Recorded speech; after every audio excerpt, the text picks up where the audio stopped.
Shalom Bapak Ibu yang dikasihi Tuhan. Kita akan mendengarkan khotbah pada hari Minggu tanggal 26 Mei tahun 2024. Sebelum kita mendengar firman Tuhan, mari kita berdoa. Damai sejahtera Allah yang melampaui segala akal, itulah yang memelihara hati dan pikiranmu dalam Yesus Kristus Tuhan kita. Amin. Firman Tuhan yang menjadi renungan khotbah pada hari Minggu tanggal 26 Mei 2024 tertulis dalam kitab Yesaya pasal 6 ayat 1 sampai ayat yang ke-8. Yesaya 6 ayat 1 sampai ayat yang ke-8. Demikian pembacaan firman Tuhan. Dalam tahun matinya Raja Uzia, aku melihat Tuhan duduk di atas tahta yang tinggi dan menjulang, dan ujung jubahnya memenuhi bait suci. Para serafim berdiri di sebelah atasnya, masing-masing mempunyai 6 sayap. 2 sayap dipakai untuk menutupi muka mereka, 2 sayap dipakai untuk menutupi kaki mereka, dan 2 sayap dipakai untuk melayang-layang. Dan mereka berseru seorang kepada seorang, katanya, Kudus, kudus, kuduslah Tuhan semesta alam. Seluruh bumi penuh kemuliaannya. Maka bergoyanglah alas ambang pintu disebabkan suara orang yang berseru itu, dan rumah itu pun penuhlah dengan asap. Lalu kataku, celakalah aku binasa, sebab aku ini seorang yang najis bibir, dan aku tinggal di tengah-tengah bangsa yang najis bibir. Namun mataku telah melihat Sang Raja, yakni Tuhan semesta alam. Tetapi seorang daripada serafim itu terbang mendapatkan aku. Di tangannya ada bara yang diambilnya dengan sepit dari atas mezbah. Ia menyentuhkannya kepada mulutku serta berkata, Lihat, ini telah menyentuh bibirmu, maka kesalahanmu telah dihapus dan dosamu telah diampuni. Lalu aku mendengar suara Tuhan berkata, Siapakah yang akan kuutus, dan siapakah yang mau pergi untuk aku? Maka sahutku, Ini aku, utuslah aku. Demikian pembacaan firman Tuhan. Bapak Ibu yang dikasihi Tuhan dalam Kristus Yesus, kehidupan umat di mata Tuhan tentu diinginkan supaya hidup kudus. Bahkan kekudusan itu adalah meneladani kekudusan daripada Allah. Kalau kita perhatikan dalam ayat ini, dalam kondisi bangsa Israel yang memang tidak hidup di dalam kekudusan ketika itu, maka Allah menyuruh Nabi Yesaya di tengah bangsa yang banyak penindasan.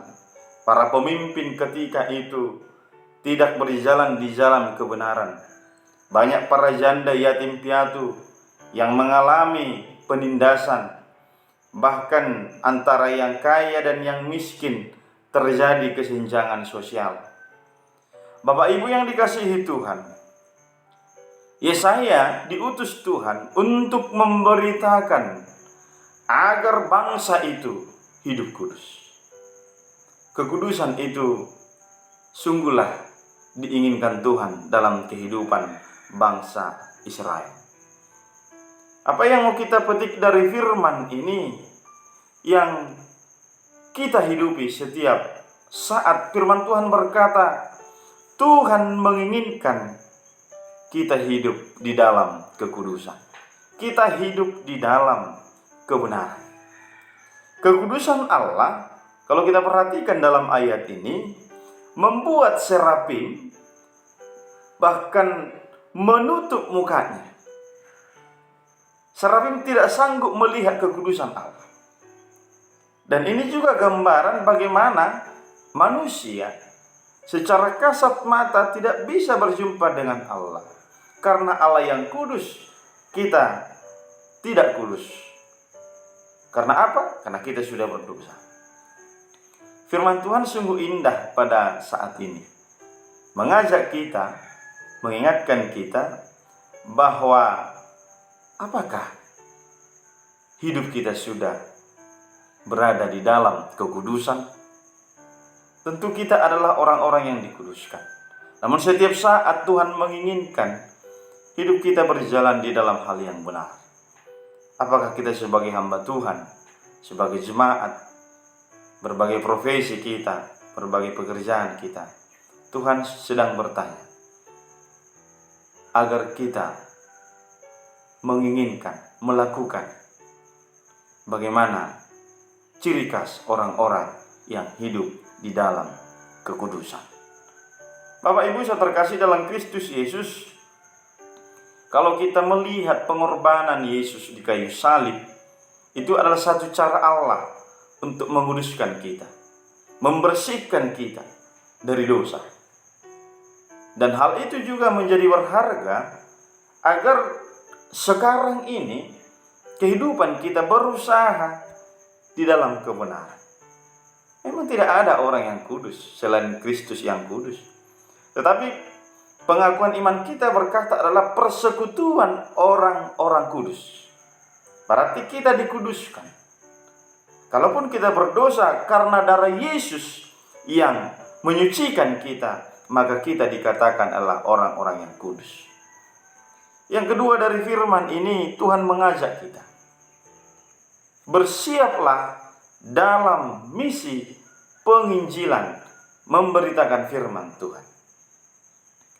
Dikatakan di dalam ayat 8, ini aku, utuslah aku, kata Yesaya.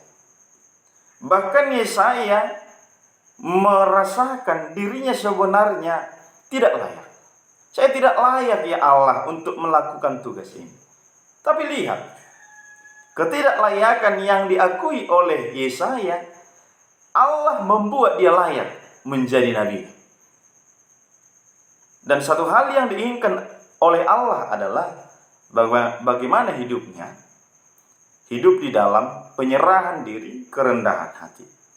Karena itu sebagai orang Kristen, sebagai orang percaya, Tuhan sangat menginginkan kehidupan kita di dalam tindakan kita, di dalam perbuatan kita, dalam satu misi, tugas pelayanan daripada Yesus.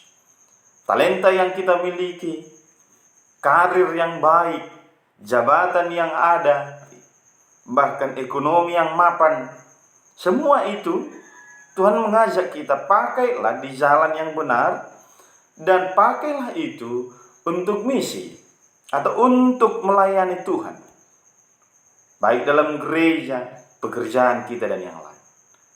Tidak perlu dalam hidup ini kita merasa sombong, merasa hebat. Karena apa? Apa yang saya miliki, apa yang kita miliki bersumber daripada Allah. Karena itu apakah kita layak menyombongkan diri? Ada banyak orang lupa diri ketika posisi, ketika jabatan, harta, atau bahkan ketika hidupnya lebih tinggi dari orang lain. Bapak Ibu dikasihi Tuhan, semua itu tidak ada gunanya. Tuhan tidak menginginkan itu. Karena kita datang tidak membawa apa-apa, dan kita meninggalkan dunia ini juga, kita tidak membawa apa-apa. Bahkan Tuhan sedang mengingatkan kita terus melalui nabinya, melalui para pelayannya, untuk menyuarakan kehidupan kita diarahkan kepada Kristus. Bapak Ibu, mari pakai apa yang kita miliki menjadi alat Tuhan di dalam melayani Kristus. Yang ketiga dari firman ini, Tuhan selalu mengampuni kita. Kita berdosa, saya berdosa. Namun di dalam keberdosaan itu sudah ditebus lunas ketika disalib. Hanya saja dosa setelah penyaliban itu kita yang bertanggung jawab. Artinya Yesus menebus dosa warisan, maka dosa setelah Yesus, katakanlah naik ke surga, atau setelah Yesus bangkit, kita yang mempertanggungjawabkan agar di suatu saat kita bertobat. kita meninggalkan hal-hal yang membuat kita berdosa. Bapak Ibu, semoga dengan firman ini, kalaupun kita merasa saya tidak layak Tuhan, saya manusia berdosa, jangan pernah jauh dari Tuhan. Kita sudah dibayar lunas. Hanya saja kita perlu bertobat. Pertobatan itu setiap saat, setiap waktu, agar kita hidup di dalam kekudusan. Firman Tuhan sungguh indah bagi kita saat ini. Barang siapa yang mengenal kekudusan Allah, maka dalam hidupnya diarahkan terus hidup di dalam kebenaran. Dalam hidupnya diarahkan untuk mengikuti panggilan Allah. Setiap pribadi kita terpanggil untuk menjadi orang-orang kudus, hidup di dalam pelayanan Kristus, bahkan hidup di dalam ketaatan. Amin. Tuhan memberkati. Terima kasih Bapa di sorga, firman-Mu yang telah kami dengar, kiranya menjadi kekuatan, semangat hidup bagi kami. Berkati kami di dalam menjalani hari-hari kami, agar kami hidup kudus. Berkati juga hamba-Mu dalam pelayanan. Hanya dalam Yesus kami berdoa dan mengucap syukur. Amin. Shalom Bapak Ibu, Tuhan memberkati kita semuanya.